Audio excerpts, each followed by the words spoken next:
going to run through a demonstration on how to do some upper body strengthening exercises using dumbbells. But this is something that you can do in the gym if you have access to machines. I'm going to show you how to do biceps, triceps, chest, back, shoulder, so the top, the lateral, and the back part of your shoulder.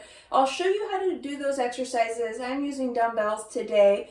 And then I'd also like to talk a little bit about how you can break those exercises up into smaller routines to fit a busy schedule, or to fit a schedule where you're still getting used to making strength training a part of your life, a regular part of your life, which it really should.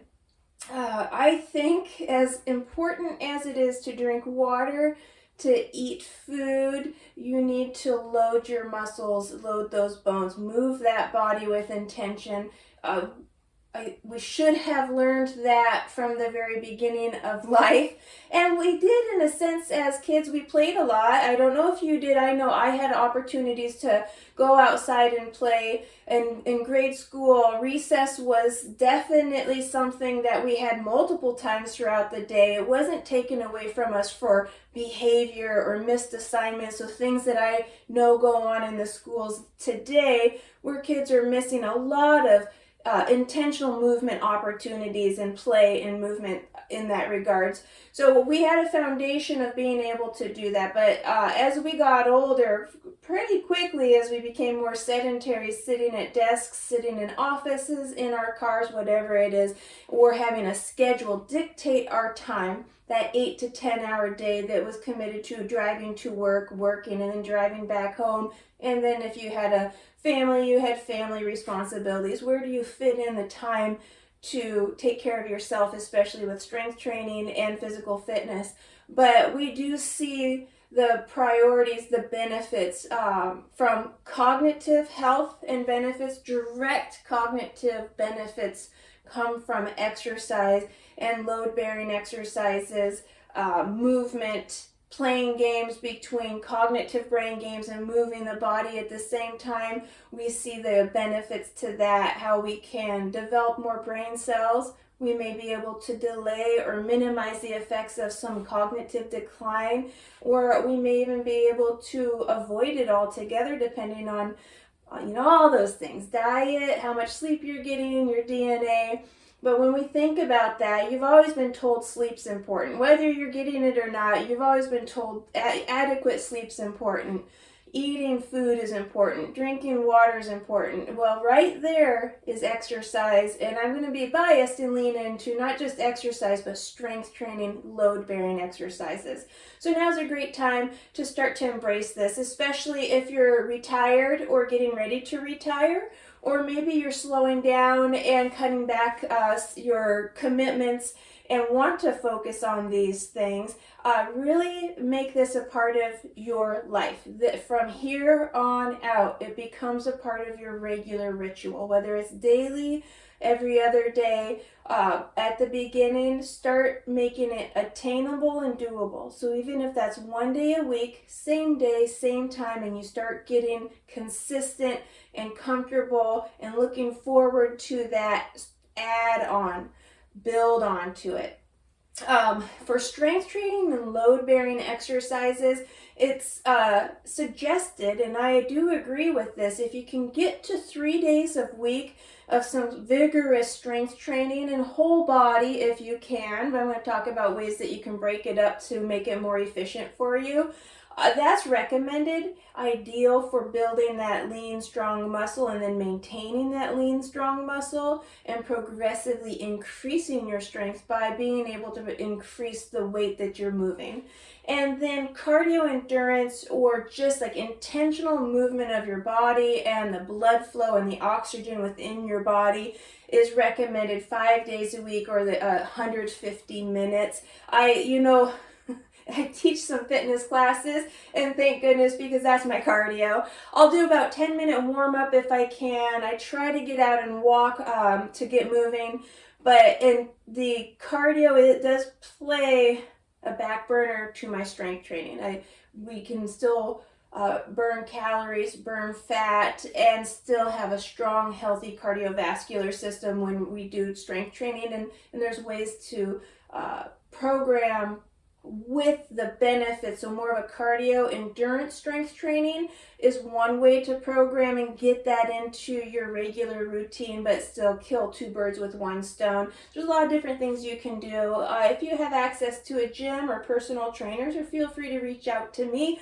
I'd be more than happy to talk in more detail about personalized programming that's going to work towards your goals. With the exercises I'm running through, I'm going to show you how they're done by doing one set of 10 repetitions of each exercise.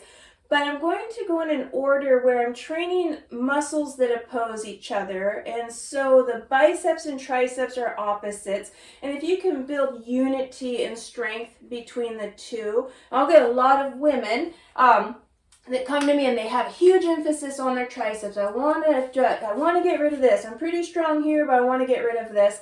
I'm still going to insist that they train both sides. They need to work together, but then you can do an extra set or two or heavier loads or throw in some dips or something else to train and add a bit more force onto those triceps, or whatever goal area, if your back, your chest, add some extra sets, mix up some of the training for those specific muscle groups, but try to make sure you're training all of the muscle groups. But if you can break it down into opposers, you can break it into micro workouts that might be more efficient for you.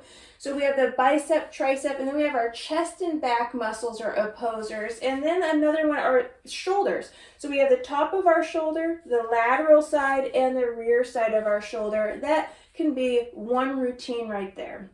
And you might only have a few minutes a day where you can do 10 to 20 minutes, but that's it. This is a great way to do it. You can do bicep, triceps on Monday, get 3 to 4 sets done and really get the pump on, build that strength. Tuesday you hit your chest and back, and Wednesday you hit your shoulders, your top, side, and back. And maybe throw in some walking, squats, sit to stands to get some of that lower body strengthening. Start building a consistent routine and building your confidence and practicing so that you feel safe doing it and see how your body responds. That's the only way you're going to get started. Thinking about it, writing it out on charts, talking to somebody about it is a great way to keep it in your mind, but until you take those steps and start doing it, you're not going to see the benefits. You have to actually do the work to see the benefits, but it is so worth it. We could talk about all the benefits that you can get from strength training, even more than what I've talked about today. So let's get started. I'm going to start with the bicep, tricep. Like I said, I'm going to run through one set of 10 repetitions each, and then I'll pull out the bench and show you just a chest press. I might throw some flies in there. I'm in a real tight space in my office, so we'll see how the flies go. Use what you can, right? I'm using 10-pound dumbbells. My recommendation is, as you start to train, so if this is your okay, I'm doing it. I've got some 5-pound dumbbells. I'm getting started. Today's the day. Start with your 5 pounds. Start with the 3 pounds. Start a little lighter. See how your body responds, feel it out, but at some point, I want that load increased so that by the time you get to 10 repetitions, it's getting hard. Like number 12, you'll not be able to curl. So I'm using a little bit lighter load. I won't be able, that's called failure. I'm not going to be able to fail with the one set of 10 repetitions that I'm doing to demonstrate what that looks like. But as you get more comfortable, or you're already in a strength training mindset and you understand what failure is, this routine would be great if you find a load, whether it's the machine or dumbbells, that's going to get you to fail between numbers 10 and 12 in your repetitions. Okay, so with the biceps, a lot of different ways. If you go online, you're going to see a bunch of different ways to do this. I am talking to the 50 years and older crowd. I am talking to the aging athletes, to the folks who are brand new to fitness and strength training. That never was a part of your younger years, but it's going to become a part of your later years. And so I'm going to demonstrate what I feel is a good, safe place to start, and then play around with different form and positions after you're comfortable with that. I like to talk about having bolts that go through your elbows and anchor them into your hips so that we can isolate the biceps muscles a little more securely than having our arms out like this. We're going to have a little more shoulder and back swinging. You can sit down or stand up. If you stand up, get a nice stance, a little wide stance, hinge at the hips, press that bottom back, pull your head up, look forward, nice neutral neck, lock those elbows in, and I'm going to go ahead and show you there's this standard hand position. It's going to really hit the biceps, the muscles that develop that biceps. But you can also turn it in with those thumbs pointing up, and this is going to hit the forearm and then the top of the biceps muscles. I like to rotate between the two so that I'm getting maximum benefits. So if I'm going to curl up, I'm going to go back down into, reverse it back into the thumbs up. Remember to breathe in and out. We want to avoid holding our breath. Here's 4, 5, 6, 7, 8, 9, and 10. All right. So when you might consider breaking it into those micro workouts, so I'm going to try the opposers. I'll try to do just biceps, triceps. You can do something that's called a superset. So it's important to rest in between sets. Let those muscles catch their breath, get their energy back, because you want them to go into that next set with power. And if you cut it too short, you reduce that power behind the move. So it's still going to start getting harder and fatiguing, but you'll still have power to move that weight. So you want to rest in between sets, especially if you're just doing 3 to 4 sets of just biceps curls and then going into your triceps extensions. Give yourself a good 60 seconds rest in between. But a superset is, I just did my biceps, I can go right into my triceps, and while those biceps muscles are getting a little bit of a break, the triceps are working. And so with the triceps, keep those bolts in those arms. And if you're standing, you're going to hinge forward, press your bottom down, nice straight back. And then I like to make about a 90-degree angle with my arms. This is about my start and stop position for the triceps. You want to use the triceps muscles to move this load. And you're going to extend back for 10, 9, 8, 7, 6, 5, 4, 3, 2, last one right there. I'm going to set these down. So that right there was your biceps, triceps. A couple different ways you can do that. You can do supersets, biceps into triceps, back into biceps, into triceps, shorter rest times in between, or you can do all of your biceps resting in between those sets adequately, all of your triceps resting in between those sets adequately. And you could do that and say, that's good for today. I got a great workout in. You probably get a little bit of muscle pump. You're going to feel it. And that's a great place to start. I will sometimes be really short on time, and I'll run into the gym and I've got 10 minutes and I'll do a superset of those. I'll get in and do some dips for a little added triceps, hitting into those triceps muscles.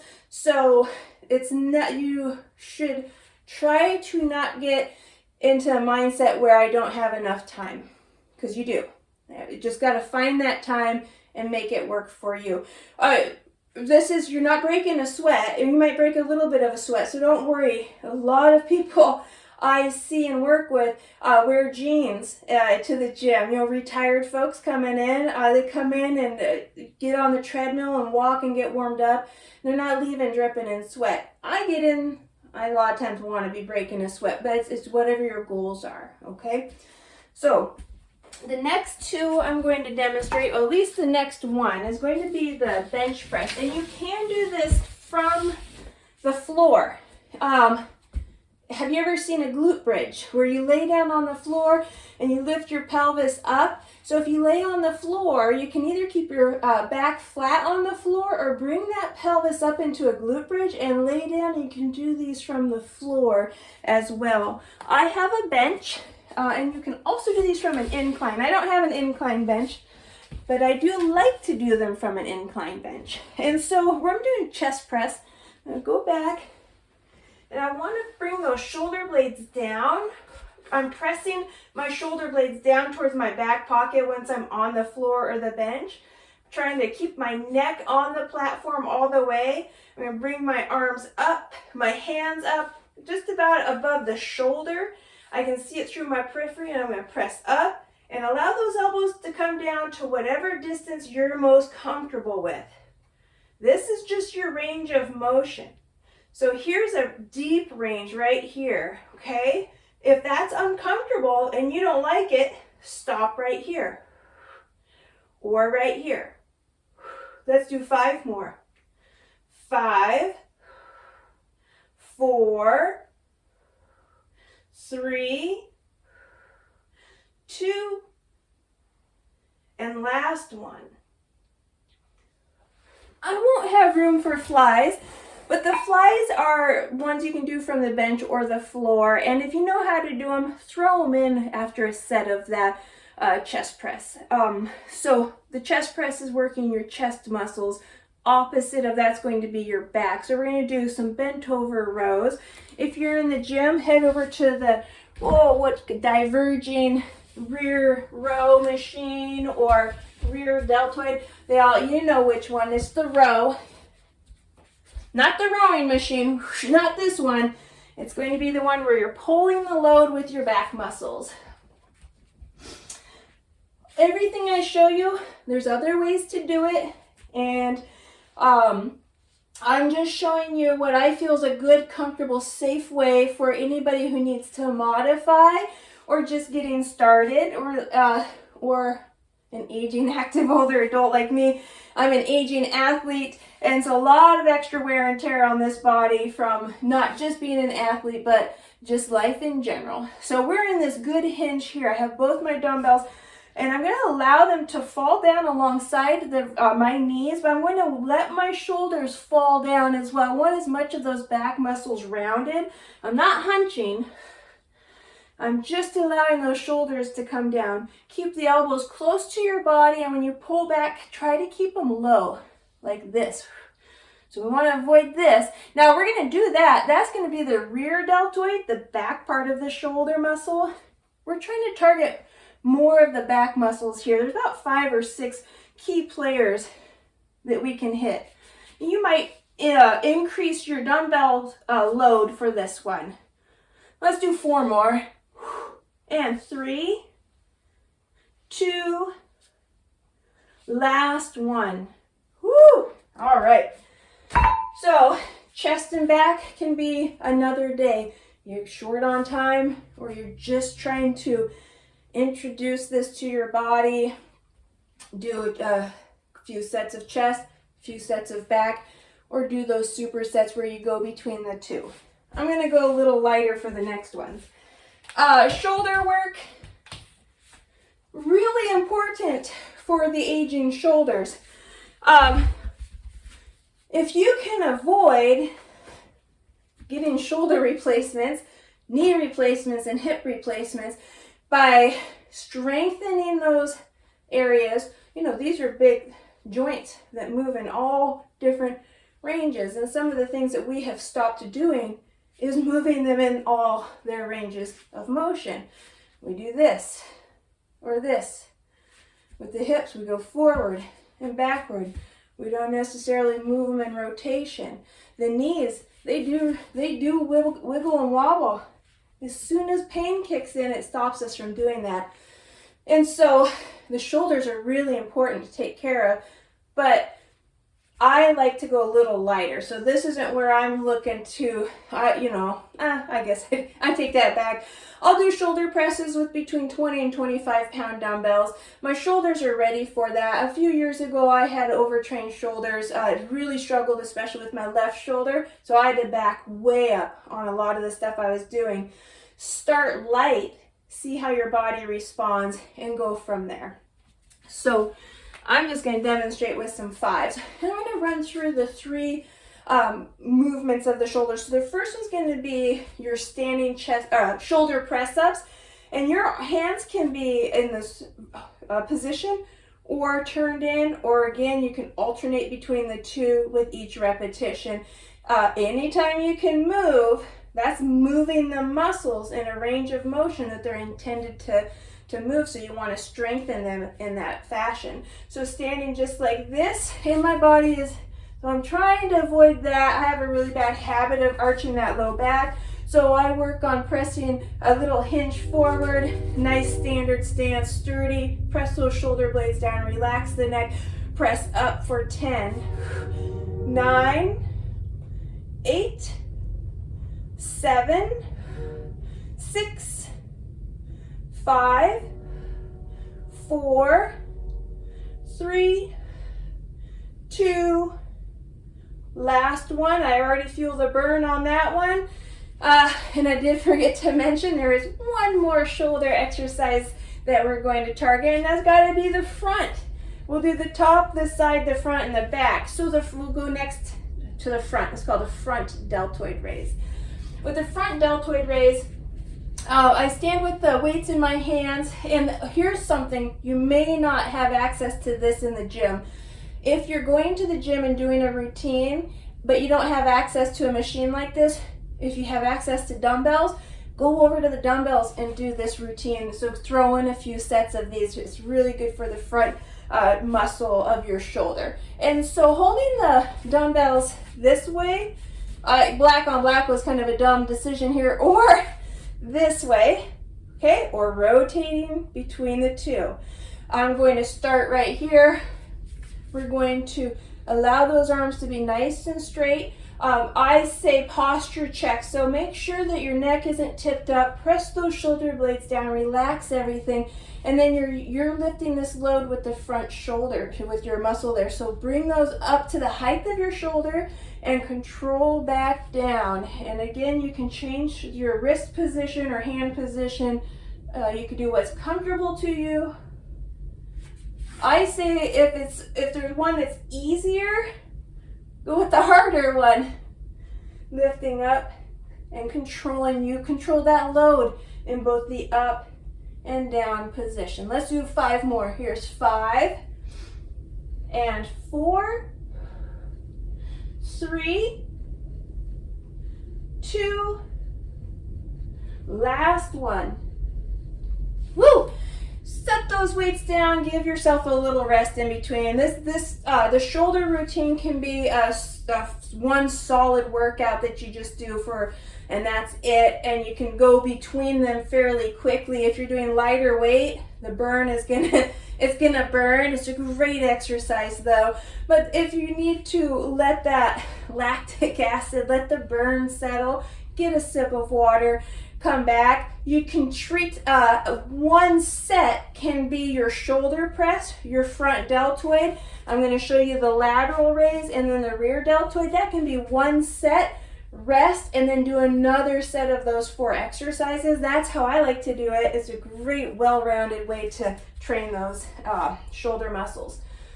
A couple different ways to do this. I like to, so we're going to do lateral raises. Get yourself into that nice sturdy form, okay? And we're not going to lean over here, but I always like to just kind of brace my low back. I'm going to bring my arms out just a little bit in front of my body like this, okay? I'm going to use the lateral side of the shoulder to lift this load. So here's one way of doing lateral raises.